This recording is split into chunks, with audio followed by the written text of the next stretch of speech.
Okay, welcome to Roasted Academy.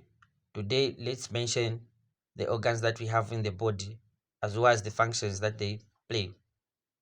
So, the diaphragm is used in respiration, the trachea is used as a passageway for air, the appendix, no clear function has been determined, though the inflammation of this we call it appendicitis. That's appendix. Okay. Spleen is responsible for forming part of the reticuloendothelial system. Okay, degradation of the red blood cells takes place from here, as well as fighting against the infections. And also that when there is massive degradation of the red blood cells, you find that the spleen enlarges. We call it splenomegaly. Gallbladder stores bile. So bile is synthesized from the liver, then it is stored in the gallbladder. Here, common clinical application, we talk about gallstones, right? Esophagus, where food passageway of food all the way from the in the pharynx all the way up to the stomach, right? The bladder storage for urine.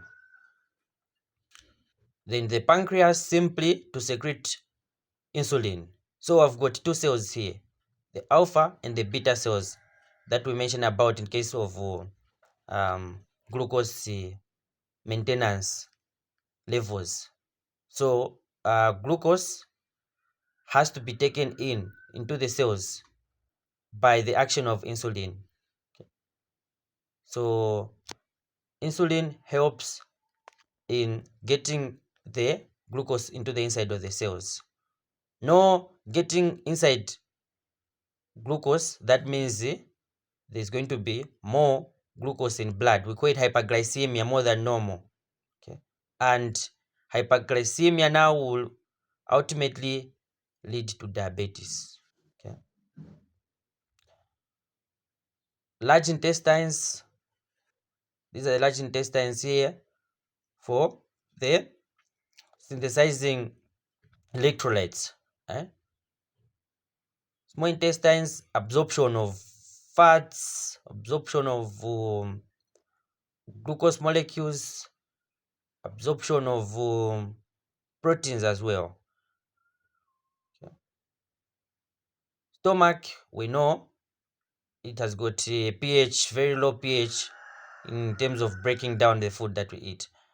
The kidney is responsible for making urine, formation of urine, of course, but the kidneys play a very much important role in terms of controlling blood pressure, right? We have got a lot of functions of the kidneys. So, but the main function that we know is about the formation of urine. But the kidneys play a lot of roles. The liver has got a lot of functions as well. The left and the right lobe of the liver that you can see there, separated by the falciform ligament, right? But at the back, we also have caudate as well as the quadrate lobes.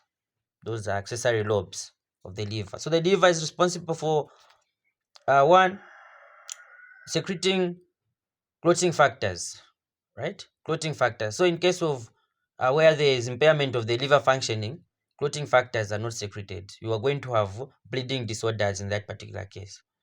The liver is responsible for detoxification. The liver is responsible for carbohydrate metabolism. Glycogenesis takes place from here. Glycogenolysis takes place from here. Many things that take place in the liver. The lungs, responsible for we know about the alveoli, right? The functional unit of the lungs. There's going to be gaseous exchange there, where you take in oxygen into the blood and you take out oxygen out of carbon dioxide out of blood. The heart is responsible for pumping blood to all parts of the body, as well as receiving blood, so that it should be pumped to the lungs for purification. Okay, so the heart is the heart of the body, right? We can mention that because all the tissues will need blood, and in blood there's what? Oxygen. So all tissues will need oxygen in order for them to survive. No wonder it's the heart of the body anyways, I may say so.